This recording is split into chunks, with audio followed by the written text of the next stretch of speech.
Good morning student. आज हम class 8 में जो एसएसटी का नेक्स्ट पेज है रीड करने के लिए पेज नंबर 11 उसको रीड करेंगे। इससे पहले का मैं आपको रीड करा चुका हूँ। और स्टूडेंट से मेरा यही कहना है कि आप सभी इसको ध्यान से सुना कीजिए और जो भी वर्क करने को दिया जाता है आप अपने नाम के साथ बताइए कि सर मैंने ये वर्क कंप्लीट किया है। The French also established their settlements at Chandranagar.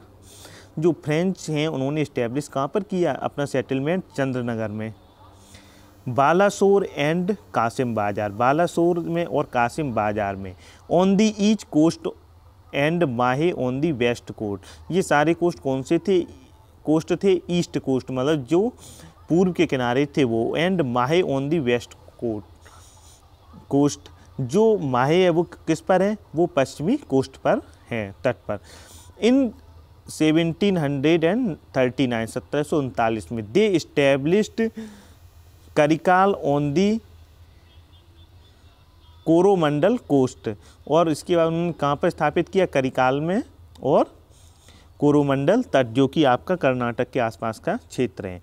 The French company had its headquarter in Pondicherry, French company अपना हेडक्वार्टर कहाँ बनाया? पांडिचेरी में। It heads its naval base, ये कैसा है? एक नेवल बेस है, नौसेना का बेस है। द इंडियन ओशियन, किसमें? जो भारतीय हिंद महासागर है उसमें। In the Mauritius and Reunion island, इन्होंने मॉरिशस में और रीयूनियन जो द्वीप है उस पर। Which were far away from India, ये मतलब कुछ दूरी पर कहाँ से? भारत से। Although the French were the last to arrive in India, French सबसे बाद में आने वाले थे कहाँ पर? भारत में। Yet they became the only rival, बाद में ये क्या हो जाते हैं? ये सबसे बड़े केवल राइवल हो जाते हैं, किसके? Of the English in the region, जो इस क्षेत्र में किसके? इंग्लिश के, मतलब ब्रिटेन के लोगों की सबसे बड़े राइवल दुश्मन हो जाते हैं। देयर इंटेंसिव राइवरली, इस जो ये इंटेंसिव राइवरली होती है इसका resulted in the 3 Karnataka wars in India, इसकी वजह से क्या होते हैं? 3 कर्नाटक युद्ध होते हैं। अब इसमें the founding of the British rule in India, the Karnataka war, the British journey towards the principal of power in the India began from the south, जो ब्रिटिश जर्नी थी, जो ब्रिटिश यात्रा थी टूवार्ड्स द प्रिंसिपल, ये कहाँ से शुरू होती है? प्रिंसिपल ऑफ जर्नी, जो मतलब प्रिंसिपल ऑफ पावर, जो शक्ति का जो सिद्धांत था उससे शुरू होती है। फ्रॉम द साउथ, कहाँ से? दक्षिण से।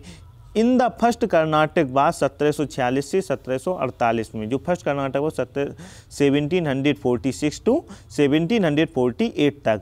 Dupleix got his first victory against nawab Anwar ul Din of अराकूट, जो डुप्ले था उसने सबसे पहली विक्ट्री प्राप्त की थी किसके खिलाफ? नवाब अनवर उल दीन, जो कि अराकूट के थे। From the military point of view, ये किसके लिहाज से अच्छी थी? मिलिट्री पॉइंट व्यू से, ये सैन्य अड्डे के रूप में बहुत ही अच्छी जगह थी। It was a small battle, ये एक छोटी लड़ाई थी, लेकिन but it is historical significance, जो इसका स्थान कैसा है? महत्वपूर्ण, हिस्टोरिकल, ऐतिहासिक रूप से वाज प्रोफाउंड, जो कि बहुत ही गहरा था। इन 1748 में after the death of Nizam of Hyderabad, 1748 में जो निजाम की हैदराबाद थी उनकी मृत्यु के बाद ए बार ऑफ सक्सेशन, इसके बाद क्या होता है? उत्तराधिकार के लिए युद्ध स्टार्ट होता है। इरप्ट एमंग हिज सन, और वो फूट पड़ता है किसके बीच में? उनके पुत्रों के बीच में। ए सिमिलर कंटेस्ट, उसी समय एक दूसरा प्रतियोगी कौन सा होता है? Also ensue between the sons of the nawab of Arcot, वो होते हैं नवाब कहाँ के? अराकोट के। इन बूथ द कंटेस्ट, जो ये कंटेस्ट प्रतियोगी हैं, the French and the British, जो फ्रेंच और ब्रिटिश हैं, sided with the opposing Clements, जो मतलब अपोजिंग, किधर गया?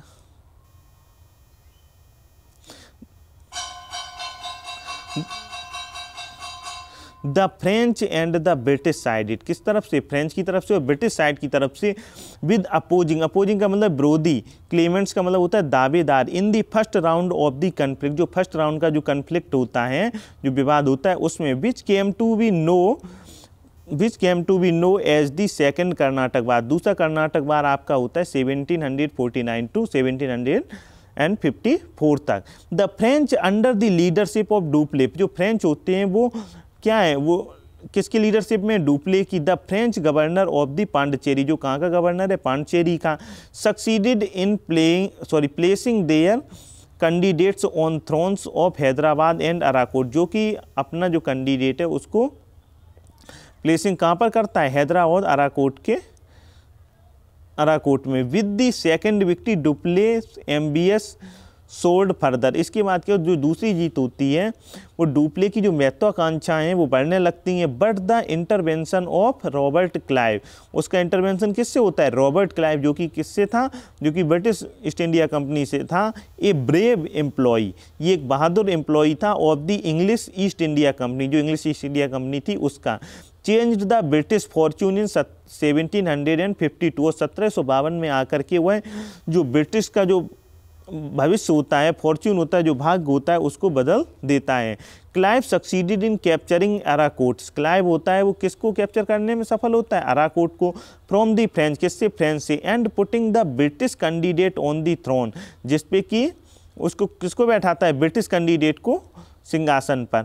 His further success during the course of the third Karnataka, इसके बाद तीसरा कर्नाटक बार होता है 1756 टू 1760 तक। So the British emerge as the strongest European power in India, इसके बाद क्या होता है, जो ब्रिटिश होते हैं वो इमर्ज उभर कर आते हैं एक शक्तिशाली यूरोपीय पावर के रूप में। After the Karnataka bar the theatre of conflict, जो ये नाटकी वो चलता है कन्फ्लिक्ट, शिफ्ट टू बंगाल, ये फिर कहाँ पे शिफ्ट हो जाता है, बंगाल में। अभी ये कहाँ पर था, ये कर्नाटक के क्षेत्र में था। इन 1757, 1757 में the French lost Chandannagar, French किसको खो देते हैं, चंद्रनगर को। And Bengal to the British, Bengal to the British. In the same year, इसी समय, Clive led the foundation of the British empire, Clive क्या करता है, फाउंडेशन करता है किसकी, ब्रिटिश एम्पायर की। In India by defeating Sirajuddin and Nawab of Bengal, और सिराजुद्दीन जो सिराजुद्दौला, ये सिराजुद्दौला को हरा देता है इन the battle of Plassey, Plassey में। अगर 1757 में जो प्लासी का युद्ध होता है, ये भारतीय इतिहास में बहुत ही बड़ी महत्वपूर्ण घटना है, जिसने कि ये साबित कर दिया कि भारत पर अब कौन राज्य नहीं करेगा और कौन राज्य करेगा। The battle of Plassey was fought between the English and Sirajuddaula, जो बैटल ऑफ प्लासी थी किस किस के बीच में हुई थी, अंग्रेजों के बीच में और सिराजुद्दौला के बीच में। द नवाब ऑफ बंगाल इन 1757, ये नवाब ऑफ बंगाल कब कहाँ पर थे, 1757 में। ऑन दी जून 23, 1757, 23 जून 1757 को द टू रिस्पेक्टिव आर्मी, जो दो आर्मीज थी, मीट एट प्लासी, एक जगह का नाम है ये बंगाल में, वहाँ पर आकर ये मिलती हैं। The British forces were lead to Robert Clive, जो ब्रिटिश फोर्स थी उसको कौन नेतृत्व दे रहा था, Robert Clive. Mir Jafar the commander chief of the nawab and a large section of the nawab army did not take part in the battle, जो commander in chief है nawab and a large section of nawab army did not take a part in the battle, मतलब सेना तो थी साथ में, लेकिन वो क्या है, उसके साथ में सेना का साथ नहीं दे रही थी नवाब का। तो इसका मतलब ये है कि उसमें कुछ लोग गद्दारी कर रहे थे, जो कि मतलब दिखावा तो ये करते हुए गए थे कि हम आपकी तरफ से लड़ेंगे, लेकिन वो बाद में ऐसा नहीं करते हैं। Mir Jafar was made the nawab, Mir Jafar was made the nawab, इसके बाद ये हार जाता है, फिर क्या होता है, मीर जाफर को, सॉरी एक लाइन छूट गई है, which had for reaching consequence, इसका परिणाम क्या होता है, द नवाब बाय डिफीटेड, नवाब की हार होती है। कैप्चर्ड एंड एग्जीक्यूटेड, वह कैप्चर कर लिया जाता है और उसको फांसी दे दी जाती है। मीर जाफर बाज मेड दी नवाब, अंग्रेज किसको अब नवाब बनाते हैं, मीर जाफर को। He was a mere a puppet in the hands of the English, ये एक कठपुतली बन जाता है किसके, अंग्रेजों के हाथों की। Who became the virtual rulers of Bengal, ये एक आभासी रूलर हो जाता है कि मतलब शासन तो अंग्रेज करते लेकिन दिखावा किसका रहता है, मीर जाफर को नवाब बनाने का। The English got the right to the free trade in Bengal, English इसी समय क्या प्राप्त कर लेते हैं, जो बंगाल में जो फ्री ट्रेड का अधिकार है उसको बिहार एंड उड़ीसा, बिहार, बंगाल, बिहार और उड़ीसा से, and got the territory of 24 Parganas, ये एक जगह का नाम है जो 24 परगना की है, उसको भी ये उसकी टेरिटरी को भी प्राप्त कर लेते हैं। The resources of Bengal helped the English to defeat their European rival, जो बंगाल के जो संसाधन थे वो किसके क्या मदद करते हैं, वो इंग्लिशों को अपने जो यूरोपियन राइवल थे जैसे कि फ्रेंच थे, डच थे, इनको हराने में वो इसका यूज करते हैं। Thus the battle of Plassey led the foundation of the British empire in India and paved the way the British mastery over the Indian सब continent.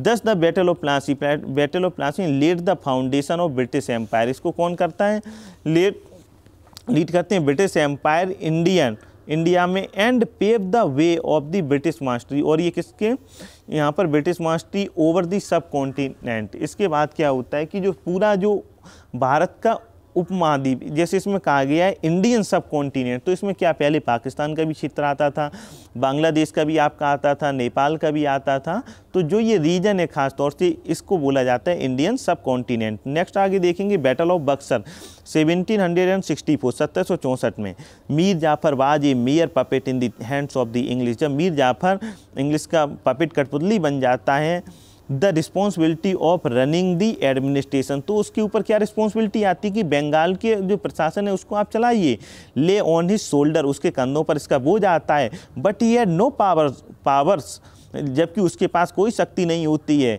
The English charged him with the neglect of the administration and deposed him to 1760, वो क्या करते हैं कि इसके बाद English उसको neglect कर देते हैं कि वो प्रशासन सही नहीं चला रहा है, और उसको डिपोज, उसको हटा करके 1760 में हिज सन इन लॉ, जो उसका सन लॉ होता है मीर कासिम, बाद मीर दी नवाब ऑफ बंगाल, जो उसका सन लॉ होता है उसको सन इन लॉ होता है, उसको ये क्या मीर कासिम को क्या बना देते हैं, बंगाल का नवाब। ही वाज एन एबल, वह बहुत ही योग्य, एफिशिएंट एंड स्ट्रॉन्ग रूलर, वह बहुत ही योग्य रूलर साबित होता है। ही फॉर्म्ड एन अलायंस, वह एक अलायंस बनाता है, एक संगठन बनाता है विद शुजाउद्दौला, किसके साथ में, शुजाउद्दौला, द नवाब ऑफ अवध, वो कौन थे, अवध के नवाब थे, and Shah Alam the Mughal emperor, और मुगल एम्पर कौन थे, Shah Alam. The battle of Buxar was fought between the English and the combined force Mir Qasim, जो बक्सर का युद्ध है वो किस किस के बीच में होता है, इंग्लिश के खिलाफ, इसमें आपके शाह आलम होते हैं, शुजाउद्दौला होते हैं और मीर कासिम होता है। Combined force Mir Kasim, Shah Alam and Sirajuddaula, the combined forces of the 3, इसमें कितनी कंबाइंड फोर्सेस हैं, 3। जो इसका नेक्स्ट पेज है हम आपको नेक्स्ट डे कराएंगे। इसी के साथ ही आज का लेक्चर समाप्त होता है। Thank you.